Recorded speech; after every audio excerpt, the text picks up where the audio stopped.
이 베스트셀러 작가로 알려진 알랭드 보통이 쓴 책 중에서 이 불안이라는 제목의 책이 있습니다. 저자가 그 책에서 이 인간에게 그 불안이 생기는 원인이 5가지다. 이렇게 5가지로 이제 정리를 하는데요. 인간이 불안을 느끼는 첫 번째 원인이 뭐냐? 사랑 결핍 때문이라는 겁니다. 그 다음에 2번째가 속물근성, 3번째가 기대, 또 4번째가 능력주의, 또 5번째가 불확실성. 이런 것들 때문에 인간이 불안을 경험하게 된다. 이 5가지를 설명하는데 저는 이 5가지 중에 이 속물근성이 포함되어 있는 것이 참 흥미롭습니다. 이 속물근성이라는 단어는 영어로 스나브리라는 단어인데요. 그 책에서 저자가 설명하기를 이 스나브리라는 이 단어는 라틴어 시네 노빌리타테, 이 라틴어에서 유래가 된 단어라는 것입니다. 1820년대, 그러니까 아주 오래전의 이야기죠. 영국의 옥스퍼드 대학, 또 캠브리지 대학, 이런 대학에서 시험을 볼 때 요즘으로 치면 이제 입학 원서를 내지 않습니까? 그러면 그 원서를 제출한 그 시험 응시하는 학생들을 둘로 분류하는 거예요. 하나는 귀족 자제, 또 하나는 그렇지 않은 평민 자제, 이렇게 분류하는데 그 리스트 명단 중에서 일반 학생 이름 옆에다가 이 학생은 자기가 없는 학생이다, 이 표시하는 것으로부터 시작한 단어가 이 스나블이라는 단어라는 겁니다. 그래서 원래 이 단어는 이 높은 지위를 갖지 못한 사람, 이런 뜻을 가지고 출발한 단어인데요. 이게 시간이 오래 지나면서 뜻이 정반대가 돼버렸습니다. 이 스나블이라는 단어가 지금은 이 상대방이 높은 지위가 아니면 무시하고 불쾌해하는 사람, 이런 뜻으로 이 단어가 쓰여지고 있다는 거예요. 그 저자가 속물근성에 대해서 지금 설명을 하고 있는데요. 그 책에서 이제 이 속물근성과 관련한 아주 유명한 사파 하나를 그 책에다가 싣고 있는데요. 이 사파는 1892년 1월 23일에 발행된 이 펀치라는 잡지에 실린 만화라고 합니다. 화면으로 그 만화를 준비했는데 한번 보시겠습니까? 저기 보면은 이제 새 모녀가 이제 길을 가다가 또 다른 이제 한 가족을 만난 거 아닙니까? 저 사파 밑에다가 이제 만화니까 이런 내용의 글이 지금 실려 있는 거예요. 먼저 한 딸이 이렇게 이야기를 합니다. 스파이스 윌콕스 집안 사람들이 가네요, 어머니. 그랬더니 2번째 딸이 이렇게 이야기합니다. 우리와 사귀고 싶어 죽을 지경이라는 이야기를 들었는데 부르는 게 좋을까요? 그랬더니 그 어머니가 이렇게 대답을 하십니다. 안 되지, 얘야. 우리와 사귀고 싶어 죽을 지경인 사람들은 우리가 사귈 만한 사람들이 아니야. 자, 그 다음 한번 들어보세요. 우리가 사귈 만한 사람들은 오직 우리와 사귀고 싶어 하지 않는 사람들 뿐이란다. 이제 뭘 말하고자 하는지 아시겠죠? 지금 그 알랭드 보통이라는 저자가 이 속물근성에 대해서 설명하면서 왜 저 사파 만화를 거기다 실었을까요? 속물근성이란 것은 자기보다 낮은 지위에 있다고 생각하는 사람들을 무시하고, 반대로 자기들을 무시할 정도로 높은 지위에 있다고 생각하는 사람들에게는 가까이 다가가고 싶어 안다라는 그 인간의 마음 상태, 이게 속물근성이라는 겁니다. 그 책에서 저자가 이런 말을 합니다. 어른이 된다는 것은 냉담한 인물들, 콤마하고 속물들이 지배하는 세계에서 우리 자리를 차지한다는 의미이다. 참 가슴 아픈 이야기 아닙니까? 우리가 철이 들어간다, 어른이 되어간다는 것은 이 속물근성이 지배하는 이 세상에 익숙해져 가는 것을 말한다. 그런 이야기를 지금 저자가 하고 있는 것입니다. 이게 지금 이 세상에서 우리가 보고 또 통용이 되는 세상 가치관이에요. 그럼 성경은 왜 우리가 읽어야 되느냐? 하나님은 우리에게 왜 성경을 주셨느냐?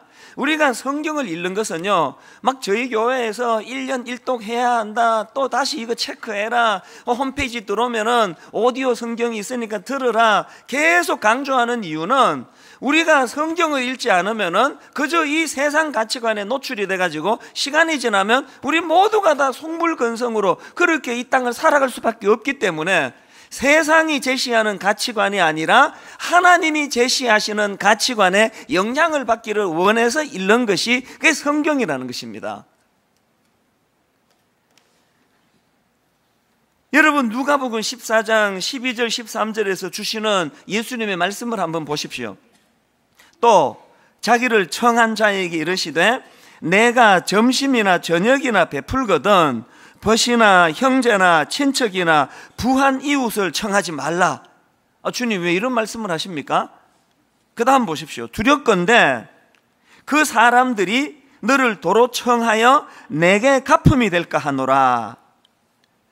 그러면서 대안으로 주시는 게 13절입니다. 잔치를 베풀거든 차라리 가난한 자들과 몸 불편한 자들과 저는 자들과 맹인들을 청하라. 이게 너무 이 세상 가치관과는 다른 말씀을 주시는 거 아닙니까? 여러분, 이 세상의 가치관을 한마디로 말하면 give and take 아닙니까? 뇌물이라는 게 다 그런 거 아닙니까? 내가 이만큼 저 사람에게 줄 때 저 사람을 사랑해서 준다기보다 내가 이만큼 저 사람에게 주면 저 사람은 내게 이렇게 크게 되돌려 줄 것이라는 기대감을 가지고 give and take로 살아가는 게 이 세상에 통용되는 질서인데, 예수님께서는 너희들이 누구를 초청해서 대접을 하려면은 가난하고 장애를 가지고 도저히 네 호의를 대갚을 수 없는 그런 사람들을 초청해서 대접하라는 거예요. 왜 그렇게 해야만 하느냐? 그 이유를 14절에서 이렇게 설명하십니다. 그리하면 그들이 갚을 것이 없으므로 내게 복이 되리니 이는 의인들의 부활 시에 내가 갚음을 받겠음이라 하시더라. 그 사람이 네가 아무리 호의를 베풀어줘도 갚을 능력이 없기 때문에 그 사람이 못하는 거 하나님이 갚아주실 거라는 거예요. 예수님이 설명을 하시면서 부활신앙을 지금 끄집어내고 계시는데요. 자, 14절을 다시 한번 보십시오. 그리하면 그들이 갚을 것이 없으므로 내게 복이 되리니 이는 의인들의 부활 시에 내가 갚음을 받겠음이라 하시더라. 제가 이 말씀을 묵상을 하다가 새삼 깨달은 게 뭐냐, 여러분, 부활신앙이라는 게 그렇게 막연하고 추상적인 게 아니에요. 뭐가 부활신앙이라 그럽니까? 부활신앙이라는 것은 온통 눈에 보이는 세계밖에는 볼 수 없어서 내가 이 땅에서 행한 선한 일, 내가 이 땅에서 행한 조그마한 공로, 이런 것을 이 땅에서 다 되찾기를 바라는 세상 가치관과는 달리 주님 이 땅에 다시 오시는 날, 내가 이 세상에서 억울한 일, 공평하지 못한 일, 또 호의를 베풀었지만 대받지 못한 거 우리 하나님이 다 갚아주실 것이라는 이 믿음을 가지고 살아가는 삶의 태도, 이게 부활신앙이라는 것입니다. 여러분에게 이 부활신앙이 있습니까? 어쨌든 주님께서는 지금 이런 공동체를 꿈꾸시는 거예요. 저는 지난 몇 주 동안에 이 누가복음 14장에서 예수님께서 꿈꾸시던 이 잔치집의 모습을 머리로 상상을 해보았는데 이게 참 너무너무 마음이 좋더라고요. 여러분도 한번 상상을 해보세요. 지금 여러분, 그 부유한 사람들과 가난한 사람들이 함께 교제하고 사랑을 나누고 뒹굴고 있습니다. 어떤 사람은 부자를 해가지고 막 어마어마하게 비싼 옷을 입고 오고요, 어떤 사람은 가난해서 남루한 옷을 입고 오는데 서로에게 이게 아무런 영향을 미치지 못하는 거예요. 또 장애인과 비장애인이 서로 사랑하며 함께 뒹구는 그런 모습이 예수님이 꿈꾸는 그 잔치집의 모습이에요. 또 한쪽은 세상 권력, 엄청난 권력을 갖고 있어가지고 이 교회 말고 세상 가서는 뭐 저런 사람을 얼굴도 한번 쳐다볼 수 없을 정도로 그 높은 자리에 있는 그 사람하고 우리 같은 서민들이 그런 거에 전혀 구애받지 않고 격이 없이 함께 뒹굴고 교제하고 지내는 이 공동체, 이게 예수님이 꿈꾸는 공동체의 모습이라는 것입니다. 여러분, 이 모습을 이렇게 상상을 해보면 얼마나 마음이 좋습니까? 그래서 제가 지난주 그런 모습을 여러 번 상상을 했는데요, 이 예수님이 말씀하시는 이 누가복음 14장에서의 그 잔치집의 그 모습을 떠올리다가 제가 문득 오늘 본문 아닙니까? 이사야 11장 6절부터 9절 말씀이 머릿속에 그려진 거예요. 자, 한번 머리로 상상을 하시면서 이 모습을 여러분 한번 보시기 바랍니다. 그때에 이리가 어린 양과 함께 살며 표범이 어린 염소와 함께 누우며 송아지와 어린 사자와 살찐 짐승이 함께 있어 어린 아이에게 끌리며 암소와 곰이 함께 먹으며 그것들의 새끼가 함께 엎드리며 사자가 소처럼 풀을 먹을 것이며 젖 먹는 아이가 독사의 구멍에서 장난하며 젖된 어린아이가 독사의 굴에 손을 넣을 것이라. 내 거룩한 산 모든 곳에서 해됨도 없고 상함도 없을 것이니 이는 물이 바다를 덮은 같이 여호와를 아는 지식이 세상에 충만할 것임이니라. 여러분이 장면 한번 상상을 해보세요. 동물의 세계에서 대표적인 강자로 분류되는 이리와 표범과 사자가 동물의 세계에서 대표적인 약자로 분류되는 어린 양과 염소와 송아지들과 함께 뒹구는 이 모습이요. 여러분, 이 모습이 상상이 가십니까? 제가 지난주 중에 이 이사야 11장의 모습을 이렇게 떠올리는데요, 그래서 제가 오늘 설교 제목을 이런 날이 정말 올까요? 여러분, 이런 날이 정말 올까요? 교회가 추구하는, 또 교회가 꿈꾸어야 되는 공동체가 바로 이런 공동체 아닙니까? 그런데 여기서 중요한 것은요, 하나님이 이 말씀을 주신 그 시대적인 배경이에요. 하나님이 이 말씀을 주시던 그 당시 배경이 태평성대가 아닙니다. 오늘 본문 이사야 11장의 배경은요, 주전 734년에 아람 왕 르신하고 북이스라엘 왕 베가, 이 두 나라가 유다를 공격했습니다. 그들의 목적은 유다 왕 아하스로 하여금 아시리아에 대항하는 동맹군에 가입시키기 위한 거예요. 그래서 만약에 말을 듣지 않으면 유다를 무너뜨리고 왕을 교체해버리겠다, 이런 협박을 하는 가운데에서 두 연합군이 예루살렘을 포위한 거예요. 이게 약육강식의 세상의 모습 아닙니까? 그런가 하면은 국내적으로도 마찬가지예요. 이사야 1장 23절을 보십시오. 내 고관들은 패역하여 도둑과 짝하며 다 뇌물을 사랑하며 예물을 구하며 고아를 위하여 신원하지 아니하며 과부의 송사를 수리하지 아니하는도다. 지금 어떤 상황인지 이해가 되시죠?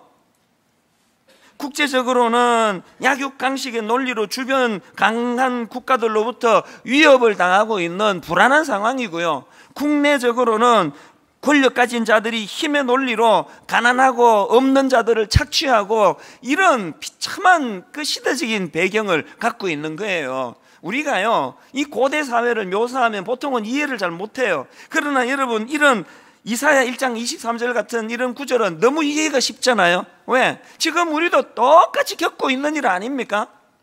이 세상에 힘 있는 자, 권력을 가진 자, 부유한 자들이 더 가지지를 못해서 혈안이 되고 착취하고, 그래서 상처받고 사는 사람이 많다가 보니까 이런 구절이 너무 공감이 가는 거 아닙니까?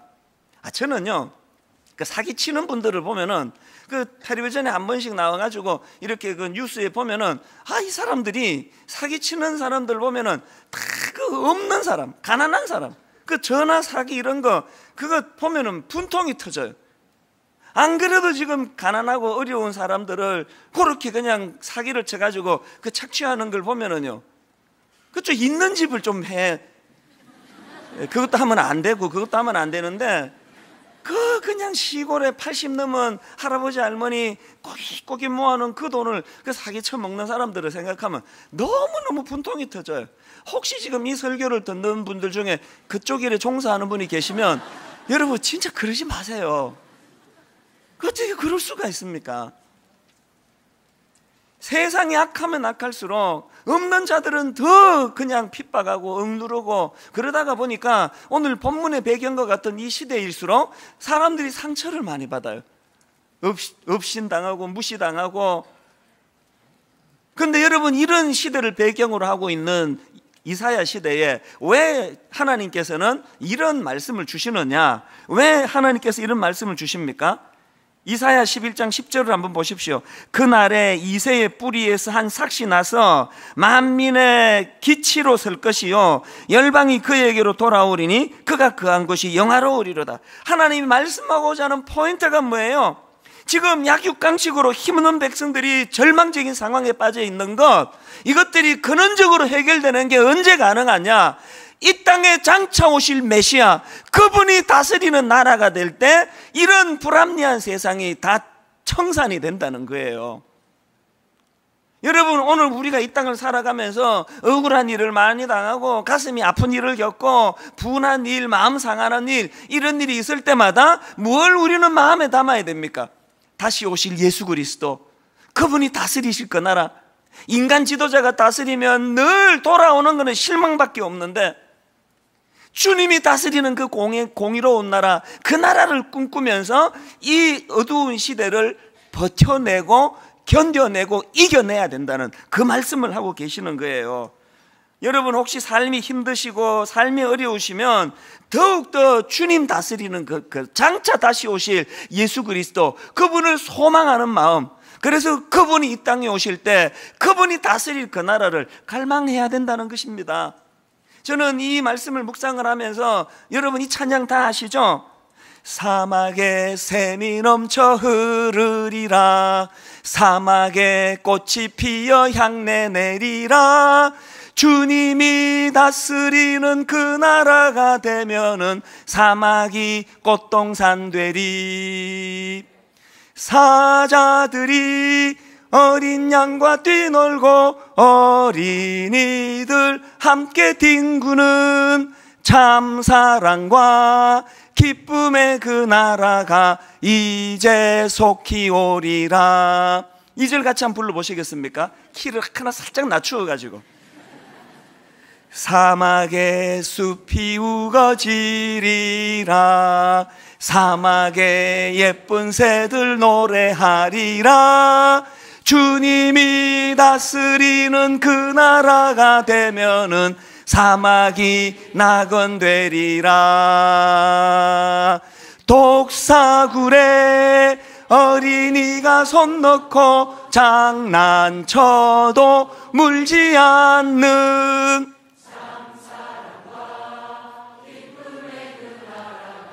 이제 속히 오리라. 함께 부르니까 훨씬 낫네요. 저 혼자 부르면 이게 위태위태한데, 여러분 우리가 이 찬양을 부르면서 우리가 꿈꿔야 되는 게 뭐겠습니까? 신문을 펼치면 억장이 무너지는 소식들밖에 없는데, 힘 있는 자들은, 부유한 자들은 더 가지지 못해가지고 그 조금 있는 것까지 어떻게 그냥 이걸 내 가로챌 수 없나, 그냥 혈안이 되어 있는 이런 시대를 살아가며 긴장하고 있는 이 시대에 주님이 다스리는 그 나라가 되면은 어떻게 된다고요? 사막이 낙원되리라, 사막이 꽃동산 되리라. 여러분 이 꿈을 꾸시는 여러분들 되시기를 바랍니다.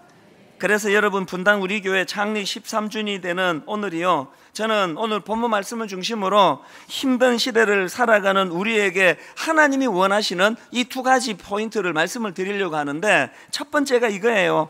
포기하지 말고 마음으로 이런 세상을 꿈꾸자는 것입니다.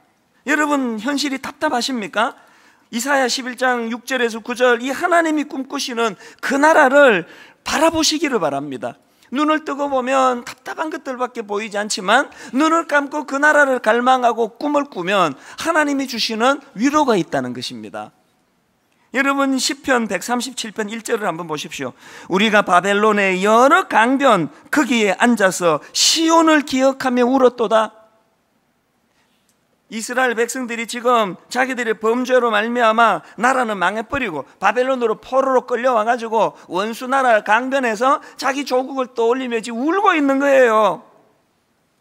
여러분 인간들은 미련해가지고 과거의 회한으로 가득 차 눈물을 짓고 있지만, 그러나 여러분 시대와 시대를 이어가시는 하나님의 눈으로 보시기에는 니들이 강변을 바라보고 우는 눈물이 회한과 후회의 눈물만 가서는 안 된다. 꿈을 꾸는 눈물이 돼야 된다. 왜? 다시 돌아갈 것이다. 다시 너희들이 회복이 될 것이다. 너희들이 꿈꾸고 원하는 너희들 조국에서의 공동체는 다시 이루어질 것이다. 하나님은 우리가 강변에서 회한으로 울기만 원하지 않으세요.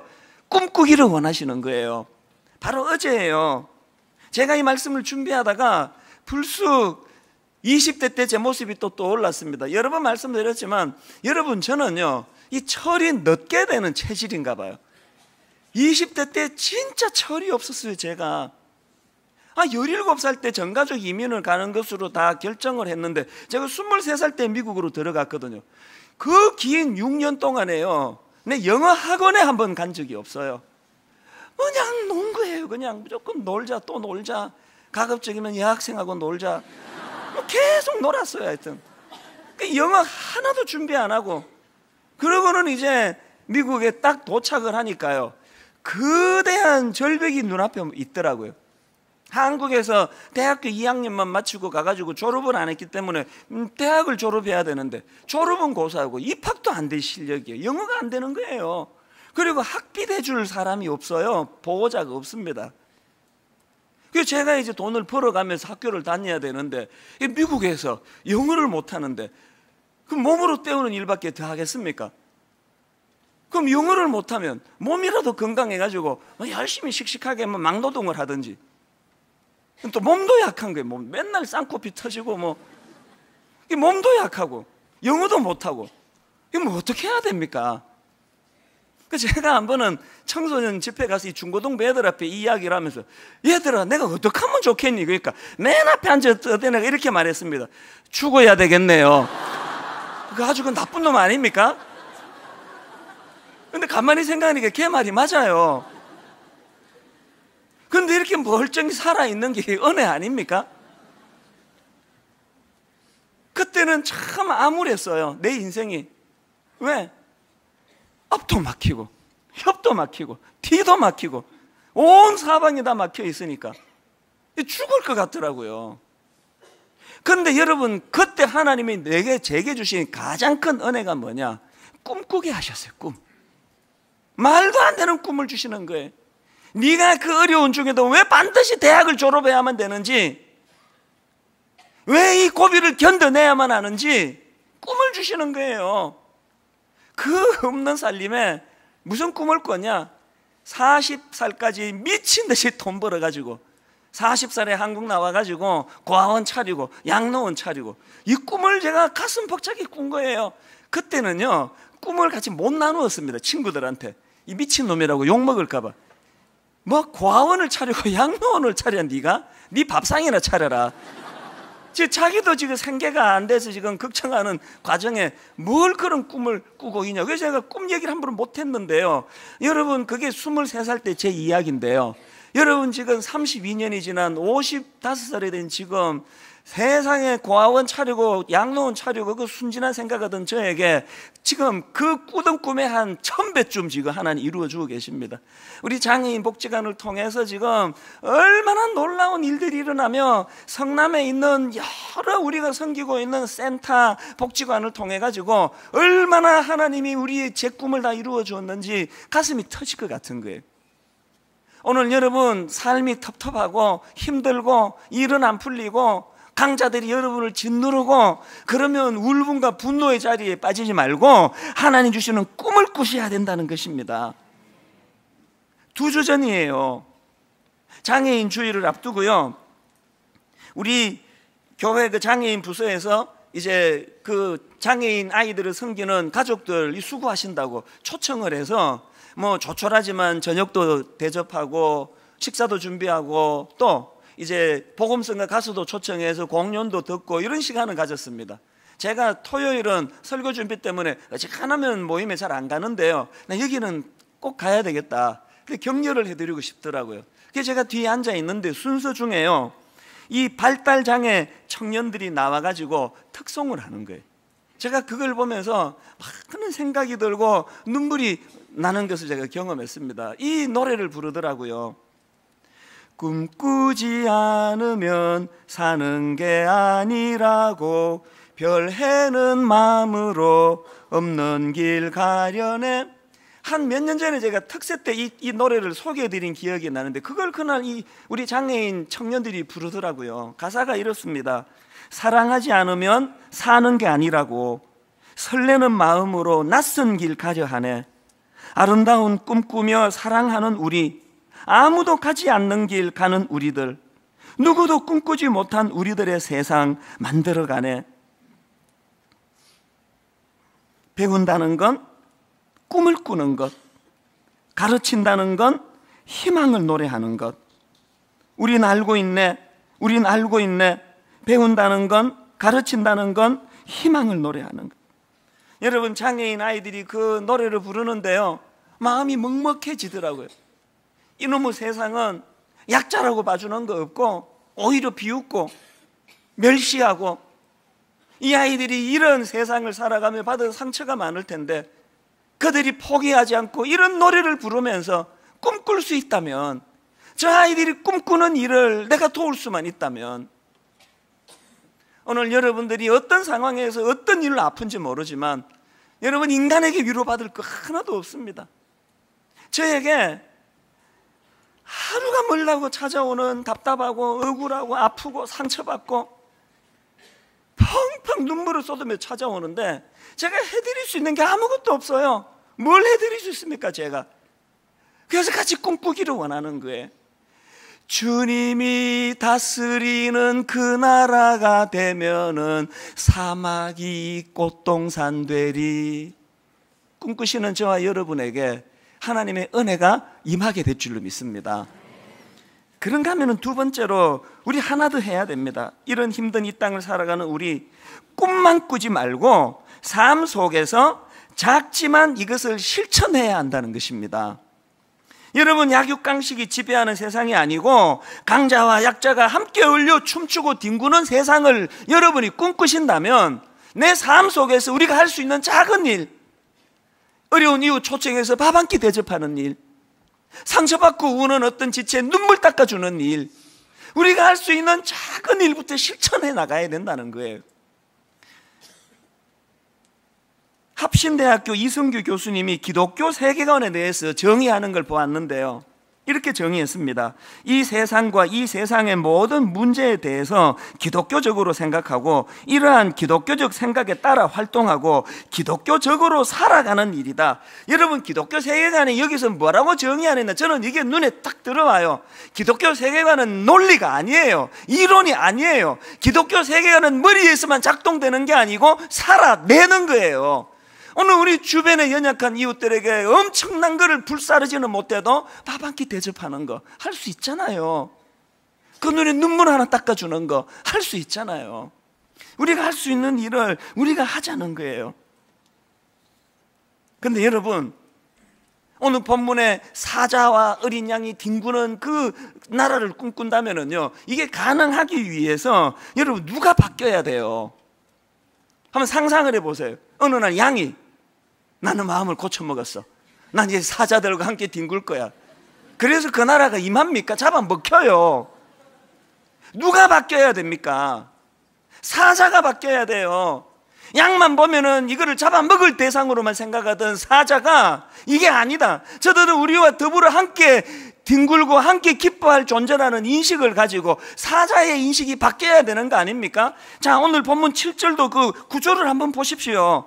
암소와 곰이 함께 먹으며 그것들의 새끼가 함께 엎드리며, 그 다음 보세요. 사자가 소처럼 풀을 먹을 것이며. 누가 바뀐 거예요? 사자가 바뀐 거예요. 있는 자가 바뀌어야 약자랑 사는 거 아닙니까? 권력자가 바뀌어야 우리 같은 서민들과 뒹굴 수 있는 거 아닙니까? 비장애인인 우리가 손을 내밀어 그들을 섬겨야 장애인들과 더불어 사는 사회가 되는 거 아닙니까? 더 중요한 또 한 가지 더, 우리가 가지고 있는 악한 신화가 뭔지 아세요? 그 뭐 나만 손해게? 왜 나만 맨날 손해봐야 돼? 그거가 아니에요. 우리가요, 날 때부터 이 속물건성이 지배하는 세상에 익숙하다가 보니까 모르고 있는 게 하나 있습니다. 자, 7절을 다시 한번 보세요. 암소와 곰이 함께 먹으며 그것들의 새끼가 함께 엎드리며 사자가 소처럼 풀을 먹을 것이며. 여러분, 이 구절에서 지금 이 사자가 불행해 보입니까? 여러분 느껴보세요. 이 사자가 지금 불행해 보입니까? 나 이제 고기도 못 먹고 풀이나 뜯어먹고 신세 한탄하는 것 같습니까? 아니에요. 누구보다도 행복한 게 7절에 나온 이 사자의 모습 아닙니까? 예전에는 내가 이거를 잡아먹는 대상으로 잡아먹을 때 배는 포만감을 느낄지 모르지만 그때 느끼지 못했던 기쁨과 행복을 그들과 뒹굴고 더불어 함께 살아갈 때 기쁨이 있다는 걸 이 사자들이 알아가는 것, 이게 하나님 나라예요. 몇 번이나 강조했지만 여러분, 지금 전세 대란, 지금 젊은이들이요, 결혼할 배우자가 있는데 살 집이 없어서 결혼식을 못 올린대요. 지난주에도 신문에 보니까요, 작년 우리나라 혼인율이 역대 최저 수준이래요. 전세 대란 누가 막을 수 있습니까?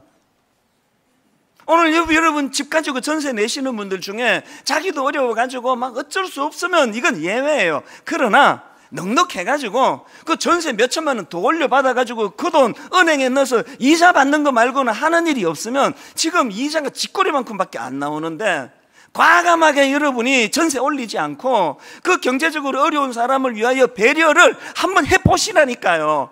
해보시면 통장에 돈 얼마 더 올라갈 때보다 더 큰 기쁨을 맛보게 된다는 거예요. 이게 하나님 나라의 출발 아닙니까?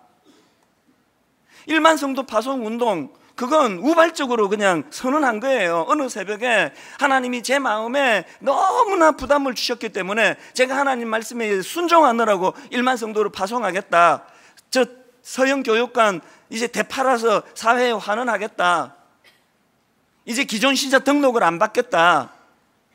그 얼떨결에 한 거예요. 얼떨결에, 그 잠결에. 그랬더니 저를 아끼는 제 선배 목사님이나 그 친구 목사님들이 다 너무 저를 걱정했어요. 너 어쩌려고 그런 쓸데없는 걸 선포했냐고. 그 사람들이 흩어지겠니? 안 되면 어떡할 거냐? 너 지금 후회하고 있지? 저를 아끼는 그 주변 친구들이 저를 많이 걱정을 해줘요. 지금도 걱정을 해줘요. 한 번씩 전화가지고 너 괜찮니? 마음이 너무 힘든 거 아니니? 불면증 와? 그렇게 걱정을 많이 해줘요. 그리고는 한 번씩 이제 우리 이찬수 목사 위로해 주러 가자. 그래서 이제 가끔씩 이제 그 후배나 친구들이 와요. 근데 여러분, 그렇게 저를 아끼던 분들이 찾아와가지고 저를 딱 보자마자 하는 첫 마디가 뭔지 아세요? 이구동성으로 딱 이 말을 합니다. 괜찮네. 얼굴 좋네. 저도 몰랐고 내 친구도 몰랐던 게 뭘까요? 여러분, 우리가 1만 성도 파송운동 선포하기 전에 1년에 등록이 4,000명에서 4,500명씩 오르고 막 엄청나게 성도들이 성장하던 그때보다 지금 이제 기존 신자 등록 안 받고 더 이상 숫자 안 넣습니다. 헌금은, 예산은 지금 줍니다. 그럼에도 불구하고 제가 예측 못했던 기쁨이 있는 거예요. 행복한 거예요. 감사한 거예요. 하나님이 증인이에요. 그러니까 저를 보는 사람들마다 얼굴이 점점 평화롭다고, 좋아 보인다는 거예요.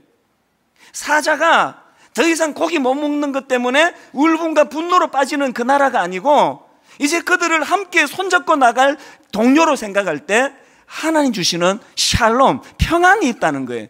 그리스도인이라면 이거 맛보셔야 되는 거 아닙니까? 빌 게이츠가 2년 연속 세계 최고 부자로 등극했다는데요, 어느 인터뷰에 보니까 자기가 새 아이들 불러놓고 선포했대요. 이제 내 재산 대부분을 자선단체에 기부할 거니까 그렇게 하려고. 아이들에게 유산 많이 물려주면 이거는 그 아이들에게 재앙이라고, 그런 생각을 갖고 있대요. 또 다른 세계적인 부자 워렌 버핏이 자기가 가진 철학을 이렇게 말했습니다.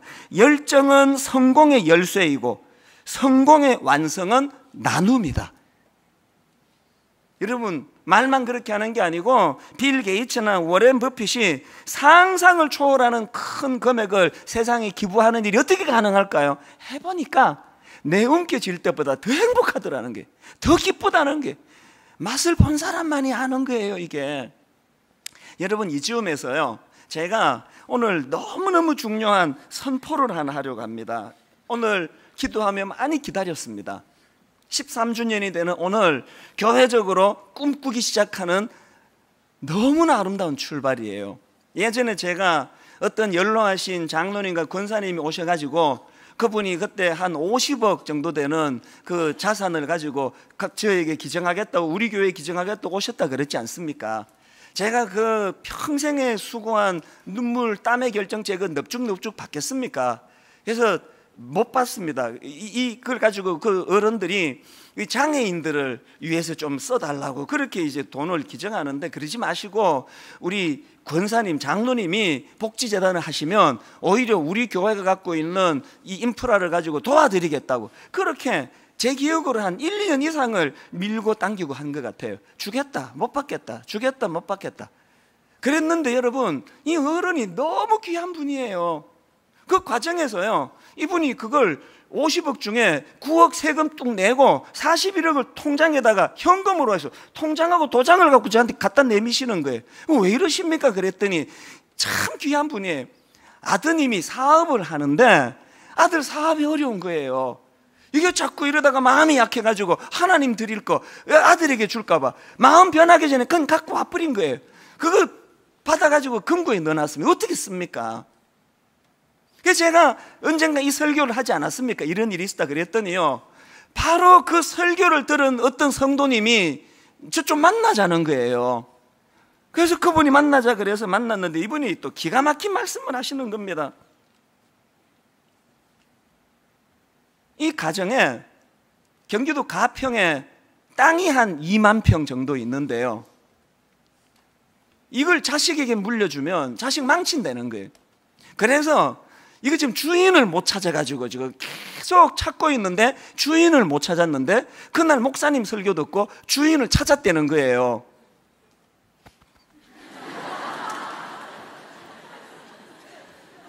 이건 내가 웃기려고 한 소리고요, 제서치우고요, 분당 우리 교회. 그래서 2만 평을 땅을 기증을 하셨어요. 그걸 받아놓고요, 고뇌에 빠졌습니다. 남은 저 귀한 재산을 바치는데 이걸 제가 허튼 데다가 쓰겠습니까? 그래서 이걸 가지고 고심하고 기도하고 당회에서도 이걸 같이 나누고 했는데, 하나님이 너무나 놀라운 꿈을 주신 거예요.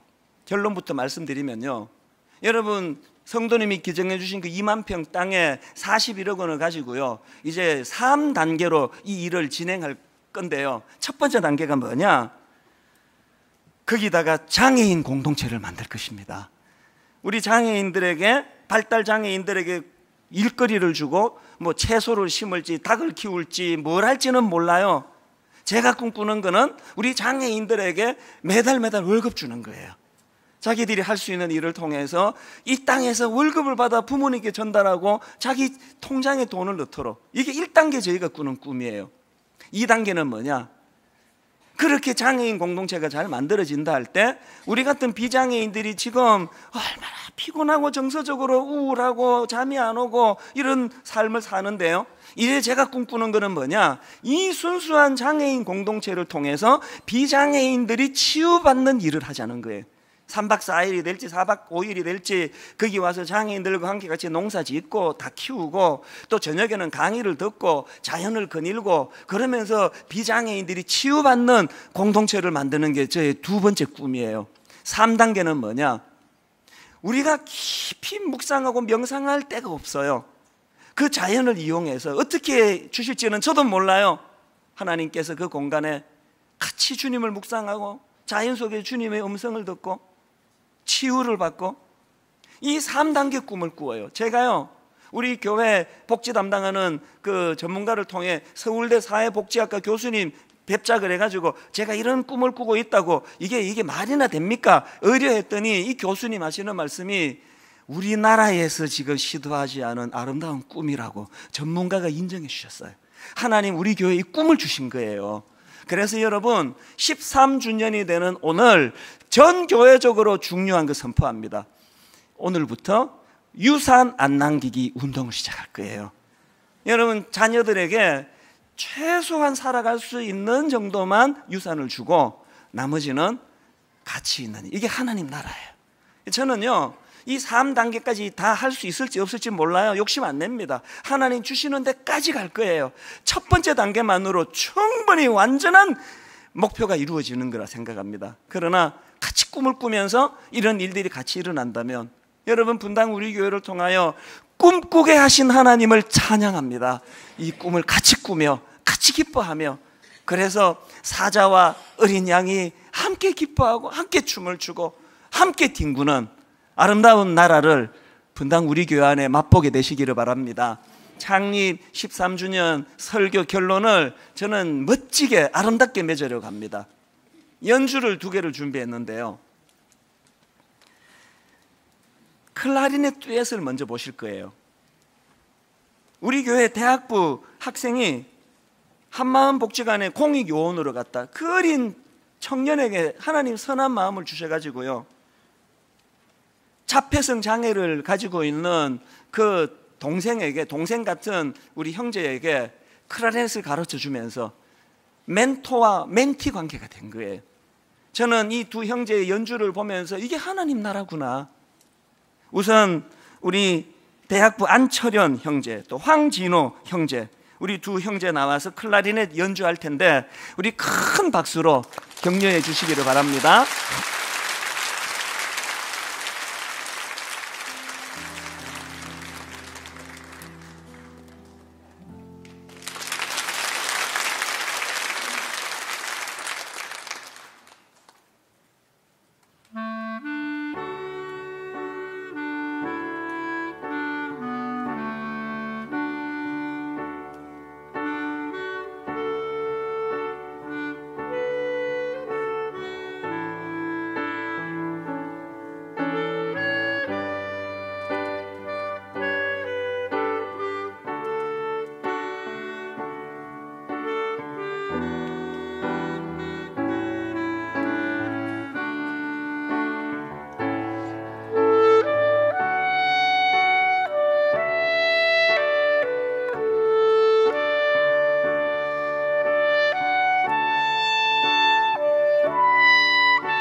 모습 자체가 너무 아름답지 않습니까?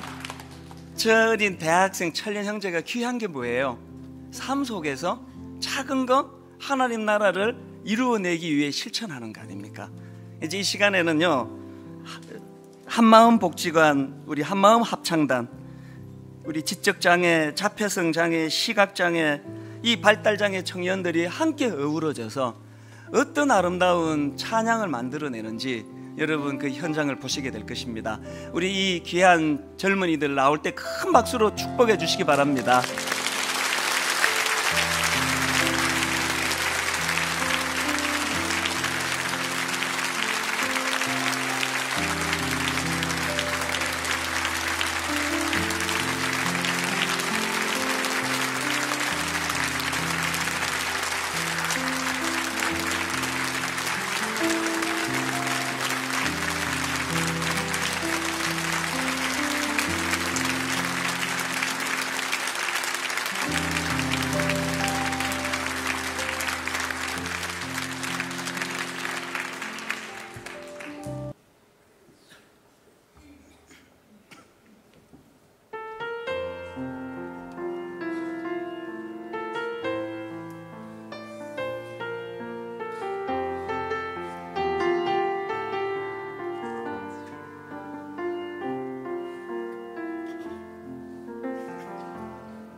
우리 한 번 더 큰 박수로 축복합니다. 진심으로 축복합니다.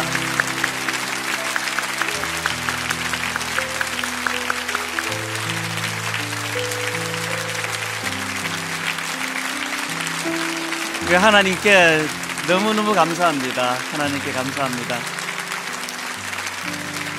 우리가 설교한 거 바로 구현해 내도록, 그래서 지난 13년 창립 예배 때마다 너무너무 아름다운 순서가 많았는데 이 13주년 예배가 가장 풍성한 그런 예배가 된 것 같습니다. 이제 우리 모두가 다 그 나라를 꿈꾸고, 또 두 번째, 꿈만 꾸는 것이 아니라 내 삶 속에 작은 것, 약한 자 초청해 밥 한 끼 대접하는 거, 등 한 번 두드려주는 거, 눈물 하나 닦아주는 거, 이것이 하나님 나라를 이루는 재료가 될 줄로 믿습니다. 우리 다 자리에서 일어나셔서 이제 우리 아까 불렀던 그 찬양, 사막에 샘이 넘쳐 흐르리라, 우리 꿈을 꾸며 의욕을 가지고 우리 손뼉 치면서 기쁘게 찬양하고 예배를 마무리하겠습니다. 사막에 샘이 넘쳐 흐르리라, 샘이 넘쳐 흐르리라. 사막에 꽃이 피어 향내 내리라. 주님이 다스리는 그 나라가 되면은, 그 나라가 되면은 사막이 꽃동산. 여러분 이런 꿈을 꾸십시오. 사자들이 어린 양과 뛰놀고, 어린이도 함께 뒹구는, 함께 뒹구는 참 사랑과 기쁨의 그 나라가 이제 속히 오리라. 사막에 숲이 우거지리라. 사막에 예쁜 새들 노래하리라. 주님이 다스리는 그 나라가 되면은 사막이 낙원되리라. 독사굴에 어린이가 손 넣고, 어린이가 손 놓고 장난쳐도 울지 않는 참 사랑과 기쁨의 그 나라가 이제 속히 오리라. 같이 기도하시겠습니다. 하나님, 저희들이 무엇이 간데 이런 아름다운 꿈꾸는 교회 되도록 인도해 주시는지요. 아버지, 한 걸음 한 걸음 주님이 이끄시는 대로 같이 꿈을 꾸며, 분당 우리 교회 울타리 안에 들어오면 강한 자도 없고 약한 자도 없고, 부한 자도 없고 가난한 자도 없고, 장애인도 없고 비장애인도 없고, 모두가 다 주 안에 주님의 형상을 닮은 소중한 인격체로 서로 기쁨을 나누며 서로 격려하며 함께 울고 함께 웃는, 장차 우리가 누리게 될 주님 다스릴 그 나라, 하나님 나라의 모형이 되는 교회 되게 하여 주시옵소서. 그 아름다운 꿈 주신 하나님 감사드립니다.